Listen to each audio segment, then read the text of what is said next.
trouvé aucun magasin en Inde. Il m'a dit, nous les Indiens, on met pas ça.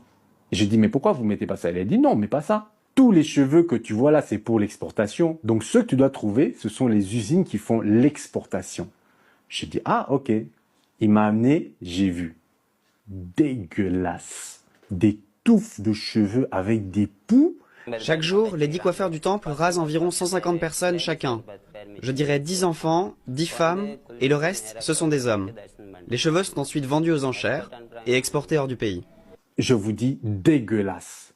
Mais ils ont un procédé chimique lorsqu'ils mettent ça, ils mélangent les cheveux, après pas, ça devient bien, tout ça, les poux partent et tout ça. Alors maintenant, je le demande, mais pourquoi vous mettez pas ça? Les Indiens disent, non, mais pas ça. Il a dit, tu connais la provenance de ces cheveux? Il a dit, c'est mélangé. Il a dit, quand tu as de la chance, les cheveux viennent d'une famille qui est pauvre, ils ont laissé pousser leurs cheveux pour avoir de l'argent, ils coupent, et puis là, ils donnent leurs cheveux, ils vendent leurs cheveux. Il a dit, ça, c'est le meilleur des cas. Ensuite, les personnes qui sont mortes. Les personnes qui meurent, on coupe leurs cheveux, on les donne. Et ça, ce n'est même pas encore le plus grave. Vous savez, c'est quoi le plus grave? Et pourquoi les Indiens ne mettent pas ces cheveux dans leur tête? Certains de ces cheveux viennent d'un rituel d'exorcisme. En fait, quand ils font l'exorcisme, ils chassent l'esprit du mal dans les cheveux de la personne. Et à ce moment-là, ils coupent les cheveux pour que l'esprit reste bloqué dans les cheveux. Et ces temples-là, ils jetaient après les cheveux. Et puis il y a les businessmen indiens là qui faisaient l'Afrique, partout là, ils venaient, ils voyaient tous ces touffes de cheveux là, par terre là, et ils disaient, vous allez faire quoi de tous ces cheveux là?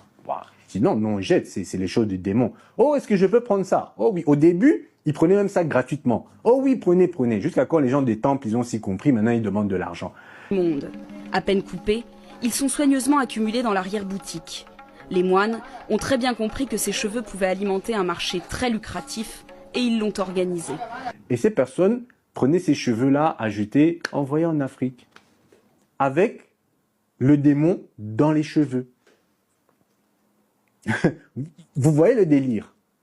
Donc maintenant, des fois, quand vous êtes à l'église, tu vois une sœur là, elle est là, elle prie, mais tu vois, la vie, ça va pas. Des fois, quand elle te parle, elle fait des choses bizarres. Non, c'est le démon, c'est les cheveux. C'est le démon qui est dans les cheveux.